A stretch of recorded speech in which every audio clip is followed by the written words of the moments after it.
This bulletin is sponsored by a diagnostic center. नमस्कार, मैं हूं जयश्री नागदा और आप देख रहे हैं सीबीसी न्यूज राजस्थान का प्राइम टाइम बुलेटिन। खबरों में जाने से पहले एक नजर आज की न्यूज हेडलाइंस पर। 5 साल बाद छलकी उदयपुर की बड़ी झील जयसमंद झील का काउंटडाउन शुरू। वसुंधरा की बीजेपी कांग्रेस को अजीब सलाह। राजस्थान में कभी एक पार्टी जिताते हैं, कभी दूसरी, दोनों को काम करने की जरूरत नहीं। भीलवाड़ा में एनएसयूआई की जीत। विवादों में गेहूं और राशन बंद करने की धमकी देकर वोट लिए। मुख्यमंत्री अशोक गहलोत ने भी कबड्डी में दावा आजमाया, कर दी सबकी छुट्टी। मुआवजा लेने डंडे लेकर सड़क पर उतरे लोग, कर दिया हाईवे जाम। और अब खबरें विस्तार से। उदयपुर में पिछले कुछ दिनों से बरसात का दौर थमा हुआ है, मगर इसके बावजूद पानी की आवक लगातार जारी है। इसी आवक के चलते उदयपुर की बड़ी झील रविवार देर रात छलक गई। 32 फीट क्षमता वाली यह झील 5 साल बाद छलकी है। इससे पहले 2017 में यह लबालब हुई थी। बड़ी झील के लबालब होने के बाद अब उदयपुर में सिर्फ जयसमंद झील का ही पूरा भरना बाकी है। इसके अलावा उदयपुर के तमाम महत्वपूर्ण बांध और झीलें लबालब होकर छलक चुकी हैं। फिलहाल बड़ी से बहुत धीरे धीरे पानी छलक रहा है। आने वाली बरसातों में अगर तेजी से पानी आता है तो इसके गेट खोलकर पानी फतेहसागर झील में डाइवर्ट किया जाएगा।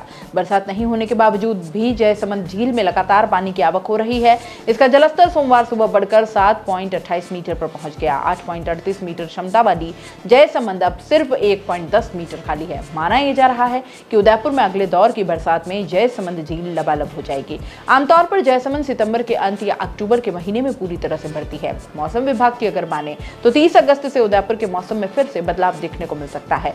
माना जाता है कि मानसून का नया दौर फिर से सक्रिय होगा, जिससे 30, 31 और 1 सितंबर को उदयपुर सहित आसपास के इलाकों में बरसात होगी। हालांकि यह बेहद छोटा दौर होने की संभावना है।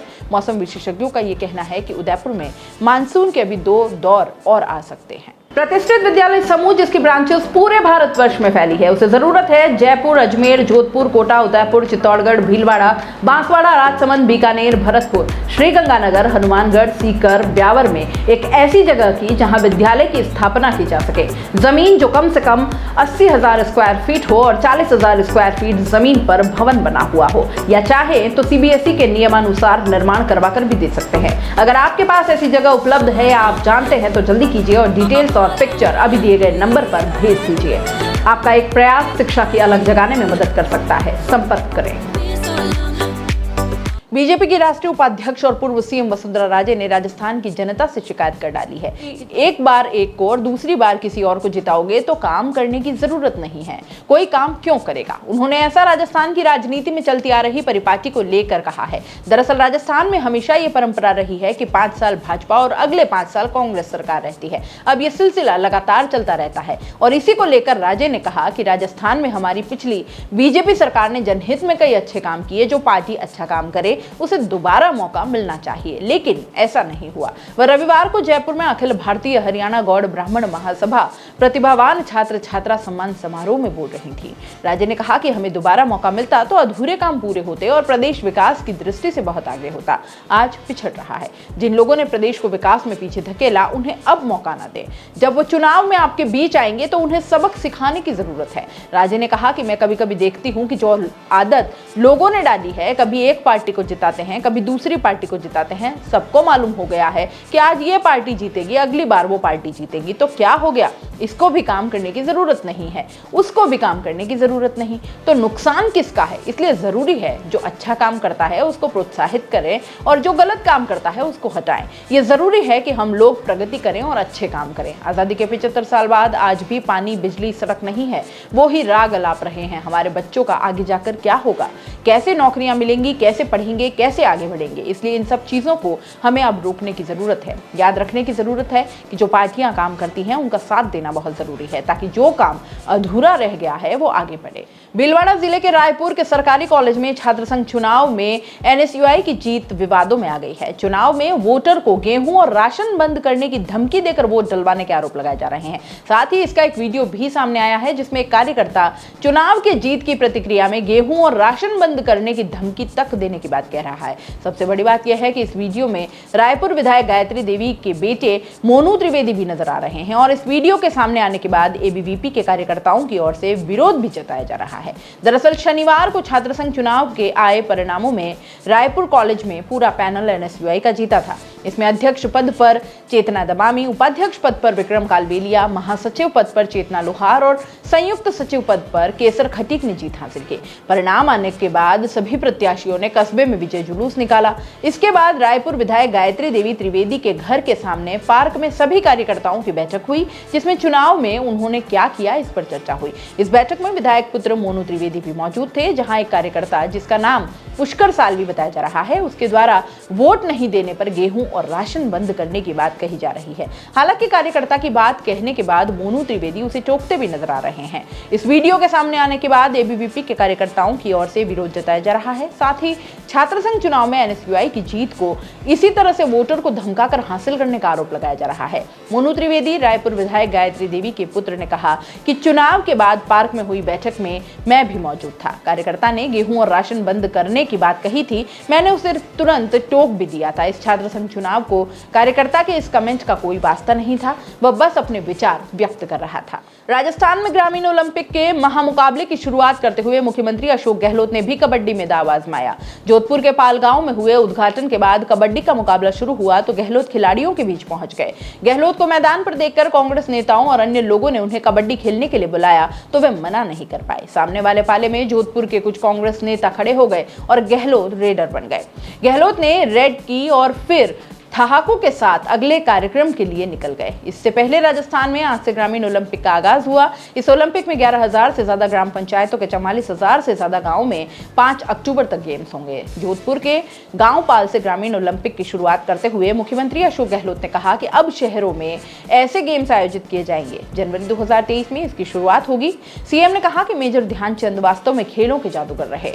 आज इतिहास बनने जा रहा है खेल जगत का। पूरे देश और दुनिया में ऐसा कभी नहीं हुआ होगा जब गांवों में 2,21,000 टीमें बनी हैं। 10 लाख महिला खिलाड़ी शामिल हैं। आप सोच सकते हैं कि इससे गांवों में क्या माहौल बनेगा। उन्होंने ओलंपिक और कॉमनवेल्थ जैसे गेम्स ने बहुत लंबा सफर तय कर लिया, लेकिन देश को अभी तक इतनी कामयाबी नहीं मिली। इतनी बड़ी आबादी के बावजूद हमसे छोटे देश ज्यादा पदक जीत रहे हैं। इस बात का दर्द पूरे देश के खेल जगत से जुड़े लोगों को रहता है। सभी सोचते हैं कि काश हम मेडल जीत कर आते। इसी सोच के साथ ये आयोजन किया जा रहा है। इसमें कोई राजनीति नहीं है, किसी भी दल से हमारी कोई दुश्मनी नहीं है। लड़ाई केवल विचारधारा की होती है। सीएम गहलोत ने आगे कहा कि फिजिकल कॉलेज के विकास के लिए 15 करोड़ दिए हैं। जोधपुर में खेल के विकास पर 30 से 40 करोड़ रुपए खर्च होने जा रहे हैं। धीरे धीरे माहौल बन रहा है। खिलाड़ियों को प्रोत्साहन देने में सरकार कोई कसर नहीं छोड़ेगी। ग्रामीण ओलंपिक की तर्ज पर अब शहरों के भी ओलंपिक आयोजित किए जाएंगे। ग्रामीण ओलंपिक हर साल आयोजित करवाए जाएंगे ताकि सभी युवा पूरे साल तैयारी करें। युवाओं को भी आगे आना होगा। सरकार सारे काम नहीं कर सकती। युवाओं में भावनाएं विकसित होगी तो ही आगे बढ़ पाएंगे। अजमेर के लवेरा गांव निवासी 13 साल का सुरेंद्र गुजर अपने चाचा शिवराज और महेंद्र के साथ रविवार दोपहर 3 बजे खेत पर गया। वह खेलते खेलते खेत में बने एक टैंक में गिर गया। बच्चे की आवाज सुन शिवराज टैंक में कूद गया। शिवराज बाहर नहीं आया तो महेंद्र भी टैंक में उतर गया। दोनों की कोई हलचल नहीं हुई तो वहां मौजूद शैतान और देवकरण भी टैंक में उतरे और इस दौरान चारों की मौत हो गई।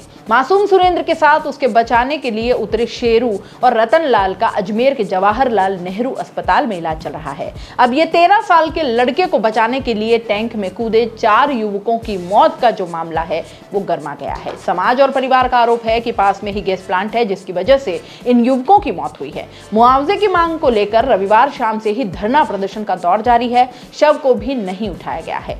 सोमवार दोपहर करीब 1 बजे डंडे लेकर सड़क पर उतरे लोगों ने अजमेर का नसीराबाद बाजार बंद करवा दिया, साथ ही हाईवे जाम कर दिया। इससे अजमेर, जयपुर, भीलवाड़ा और कोटा आने जाने वाले लोगों का रास्ता ब्लॉक हो गया। शाम करीब 5 बजे 5-5 लाख रुपए मुआवजे पर सहमति बनी, तब जाकर कहीं हाईवे का जाम खोला गया। पुलिस प्रशासन ने समझाने की खूब कोशिश की पर मुआवजे की मांग पर अड़े प्रदर्शनकारियों ने एक न सुनी। नसीराबाद विधायक राम स्वरूप लांबा भी मौके पर पहुंचे और मुआवजा देने की मांग की। सांसद भागीरथ चौधरी भी मौके पर ही है। देवसेना के जिलाध्यक्ष सांवरलाल गुर्जर ने कहा कि चारों मृतक परिवारों को 10-10 लाख रुपए जब तक नहीं दिए जाएंगे जाम नहीं खोला जाएगा। शाम करीब 5 बजे मुआवजे पर सहमति बनी और इसके बाद आंदोलन खत्म हो गया। अजमेर से नसीराबाद में एंट्री, नसीराबाद से कोटा चौराहा, नसीराबाद से दिलवाड़ी जयपुर चौराहे पर जाम लगाया गया है। पूरी तरह से अजमेर, जयपुर, भीलवाड़ा और कोटा मार्ग पर चक्का जाम हुआ। रोडवेज बसें और वाहन फंस गए। इससे पहले सोमवार सुबह नसीराबाद के निकट लवेरा गांव में गुजर समाज के लोग इकट्ठा हुए हुए और बैठक की। समाज के नेताओं ने अनिश्चितकाल के लिए नसीराबाद बंद का निर्णय लिया। विवाद के बाद बीजेपी से अजमेर सांसद भागीरथ चौधरी, बीजेपी से नसीराबाद विधायक रामस्वरूप लांबा, गुजर नेता और नसीराबाद के कांग्रेस के पूर्व विधायक महेंद्र गुजर, अजमेर की पूर्व जिला प्रमुख रही सरिता गैना, देवसेना के जिला अध्यक्ष सांवरलाल गुजर आदि दिलवाड़ी चौराहे पर पहुंचे। अजमेर सांसद भागीरथ चौधरी ने कहा कि मृतकों के साथ सरकार को पूरी संवेदना बरतनी चाहिए, मुआवजा राशि मिलनी चाहिए और इनकी मांगों पर समाधान निकाला जाए। इसके लिए प्रशासन को प्रयास करने चाहिए। अतिरिक्त पुलिस अधीक्षक घनश्याम शर्मा ने भी कहा कि हादसा जहरीली गैस की वजह से हुआ या नहीं, यह जांच का विषय है। जाम कर विरोध प्रदर्शन कर रहे लोगों की समझाइश चलती रही। कलेक्टर और एसपी भी मौके पर मौजूद रहे। प्राइम टाइम बुलेटिन में इतना ही। दीजिए इजाजत। नमस्कार। This bulletin is sponsored by a diagnostic center. दोस्तों, सीबीसी न्यूज आपके सहयोग से लगातार बढ़ता जा रहा है। स्वतंत्र पत्रकारिता का सहयोग करने के लिए आपका धन्यवाद। सबसे पहले तो जिन लोगों ने हमारे चैनल को सब्सक्राइब नहीं किया है तो पहले सब्सक्राइब करें, जिसका कोई शुल्क नहीं लगता और बड़ा आसान है। बस नीचे दिख रहे लाल सब्सक्राइब के बटन को दबाना है और पास में दिख रहे बेल आइकन को भी दबाना है, ताकि आपको अपने सीबीसी न्यूज के हर अपडेट्स मिल सके। हमारे इंस्टाग्राम पेज और फेसबुक पेज को भी लाइक करें, फॉलो करें। वहां पर भी आपको मिलती है तरह तरह के अपडेट्स। हम पूरे राजस्थान से आपके लिए लाते हैं वो खास खबरें जो आपके लिए जरूरी है, और वो भी पूरी बेबाकी के साथ। पत्रकारिता के इस मुश्किल दौर में आपकी आवाज जिम्मेदारों तक पहुंचाना ही हमारा लक्ष्य है, और ये आपके सहयोग के बिना संभव नहीं है। हमारा सहयोग करें, स्वतंत्र पत्रकारिता में अपना योगदान दें और ज्वाइन बटन पर जाकर सदस्यता लें, चाहे सबसे छोटी सहायता के रूप में ही क्यों ना हो। जनता की बेबाक आवाज बने रहें, उसके लिए सहयोग आपको ही करना है। सब्सक्राइब करिए और ज्वाइन बटन पर क्लिक कर सदस्यता ग्रहण कीजिए।